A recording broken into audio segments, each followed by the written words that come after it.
I've come to recognize recently just how much that desire to control is an important factor in my life. And I don't mean this to be a negative thing in that I am wanting to be domineering or wanting to manipulate, control people or control all situations, but I have been a very reflective person and thinking very much into the future, trying to imagine. So I suppose that would be the kind of exercising of control, trying to imagine what is going to be happening next. And I think I've used that as a way of wanting to create that sense of predictability in life. And that helps me then to be able to feel like I can manage life. And so it really is trying to avoid surprises or shock. And of course, by now you're thinking, well, it's impossible to avoid all surprise. You can't imagine everything that's going to happen. You don't know the future. True, very true. And yet I have been trying to imagine as much as I can to try and manage what might be happening in the future.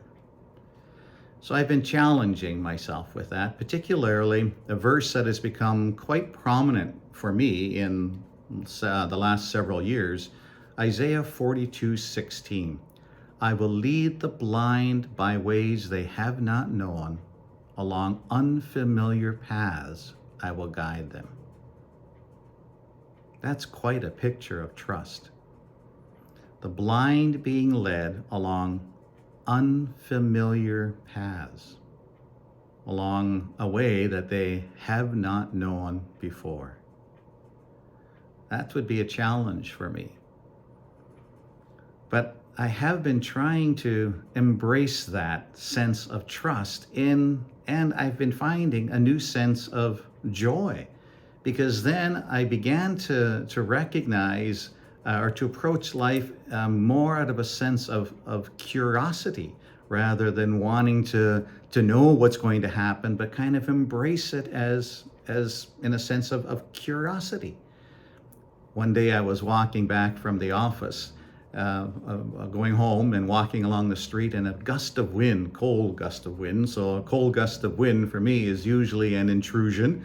It's usually something that I wouldn't invite, but this cold gust of wind blew across the street in front of me, and then it carried with it a leaf, and I watched this leaf kind of flutter and dance across the sidewalk, and I began to recognize that now there's a work of art, this wind fluttering the leaf, having it dance across the street. There is a work of art that I will never see again. It is unique to this moment, this space, this time in life. I will never see that leaf exactly, and I'll see leaves blow again, but I will never see this leaf blow in exactly this pattern again. It's a gift. It's a gift of life. It's a gift of being alive. It's a gift of the moment.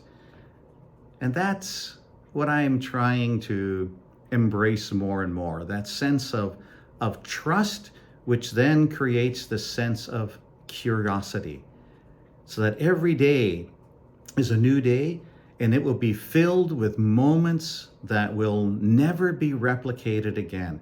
It is a gift over and over again of just being alive and experiencing life.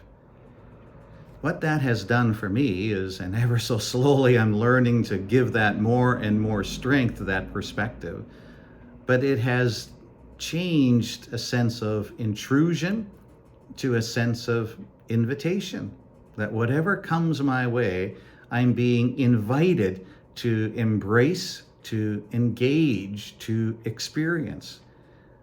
And it's changed that sense of wanting to avoid surprise to being more open to the unexpected, and embrace the unexpected as a gift of this moment, as a gift of being alive.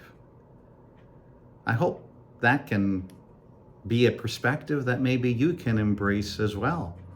And so I guess the question that maybe I'd like to leave you with is what might be causing you from being able to embrace that sense of surprise in life? Or maybe you've recognized that perhaps you're governed somewhat by that desire to control. Where does that desire come from? What prevents you?